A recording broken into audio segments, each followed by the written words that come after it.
90-foot beam. We're gonna run on a stretch trailer here, and we're gonna have to haul it down some crazy, super windy mountain roads.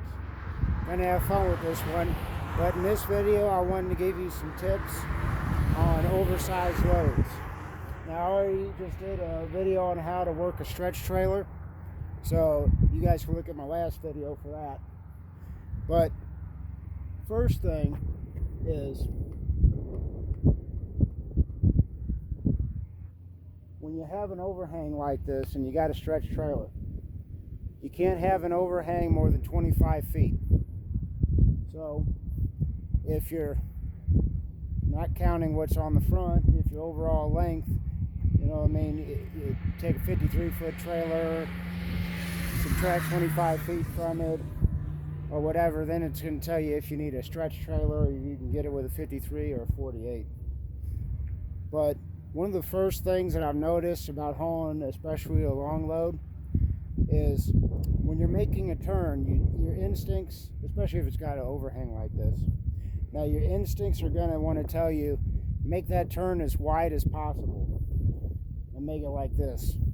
But actually what I've found from personal experience and watching guys who've been doing this a lot more and a lot longer than I have, is you're going to want to start out going straight, or turn out like that if you have the room, but start out going straight for a while, and then you're going to want to just turn slightly this way, and then you're going to want to cut it tight like that, instead of going straight out and then make it a 90-degree and turning like that.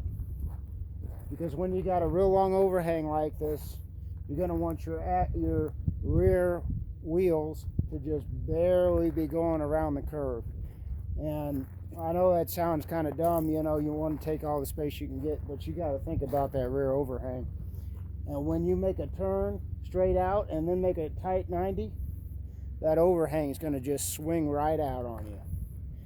And you can see what's going on here. You can't see what's going on your overhang. Alright, so when you go into the scale to get your permits, you're going to want the overall length of the piece. They want to know if it's legal height.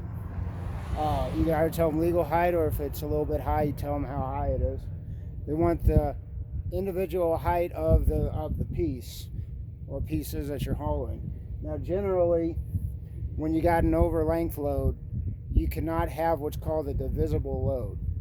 So if you have two pieces and you could turn it into two loads, you can't do that in most states. There's some states you might be an exception, but you can't have a divisible load. But going back to talking about what all you need when you order your permits, you're going to ask for the overall length, you're going to ask for the overall width, unless it's legal, like I said, whatever is extreme.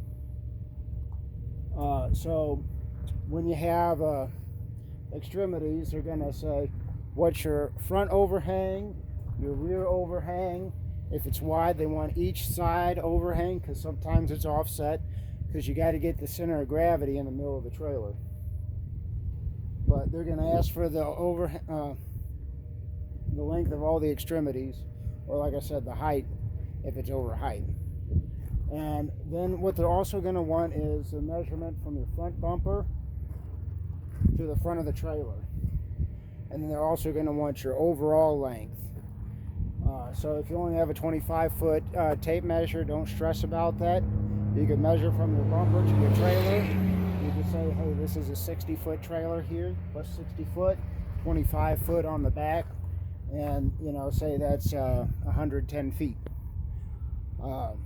So don't worry about that. But as far as over height goes, if you can't spread your tape measure all the way up to the top because it's too high, and then all the way down to the ground, what you could do is you could stand on the trailer, measure from there to the trailer. I know this seems real simple, but it took me a little bit to think about this. Measure to the trailer and then measure your height from the trailer to the ground. I know it sounds so simple, but I didn't think of it the first couple of times. And I'm trying to reel out my tape measure like that, looking dumb. But anyway, that's an easy way of measuring it. And like I said, you only have to measure the overall length of the piece. You just measure, you know, front overhang, rear overhang, and then the trailer. Or the same thing with width. You measure the width of the trailer, usually 96 or 102, and then you add up the width of the extremities.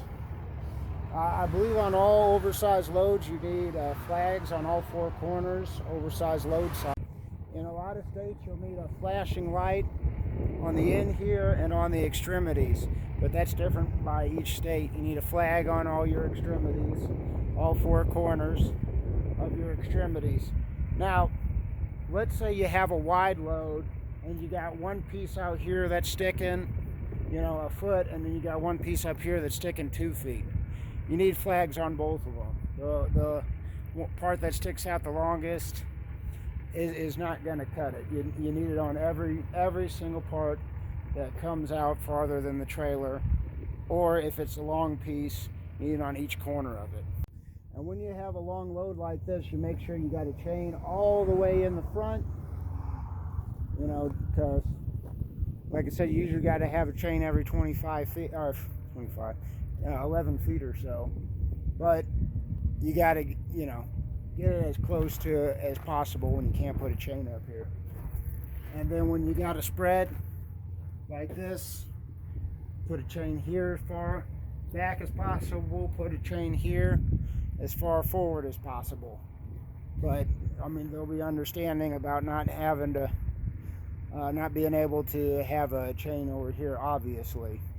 Now if you have a dolly trailer, like you got let's say we got a really long load, and a lot of times they'll just have like I don't know what it's called, I call it a dolly, but it's just a little short piece of trailer with some axles on it, and then you just put a whole lot of chains on there to strap it down. That's all that's holding the dolly on.